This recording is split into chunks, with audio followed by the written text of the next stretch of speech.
मनुष्य संसार को आसी परिवार अर्जन करिथाए तार परिणत बयस किछि सेवा पाइबा और मृत्यु पर मुहरे टिके निया देबा पई।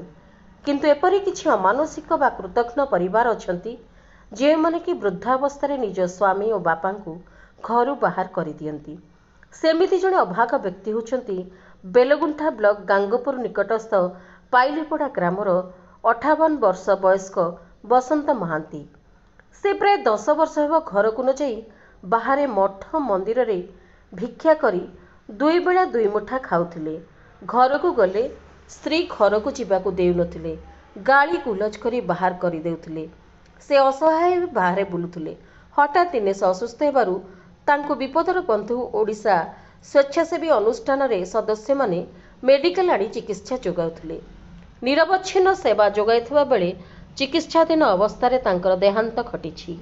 मृत्यु पर मेडिकल कर्तृपक्ष तांको घर को जोगाजोग करथिले। परे गांगपुर पुलिस मध्य तांको घर को जाई मृतदेह को घर को आनिबाकू तांको स्त्री को कहिथिले, किंतु तांको स्त्री आसी नथिले। पुणी बहुत अश्लील भाषा रे गाली गुलज मध्य करथिले। परे मृतदेह को विपदर बंधु अनुष्ठान सदस्य माने बेलेश्वर शैवपीठ श्मशान रे शव सत्कार करी समाज रे निजर कर्तव्य संपादन करिसेंती। समाजर नैतिकता एवं साधारण जीवन बंचाइबा पई सदा सर्वदा प्रचेष्टित विपदर बंधु ओडिशा अनुष्ठानर सदस्य माने सदा सर्वदा मानसिक विकारग्रस्त और असहायक सेवा करी आसिछंती।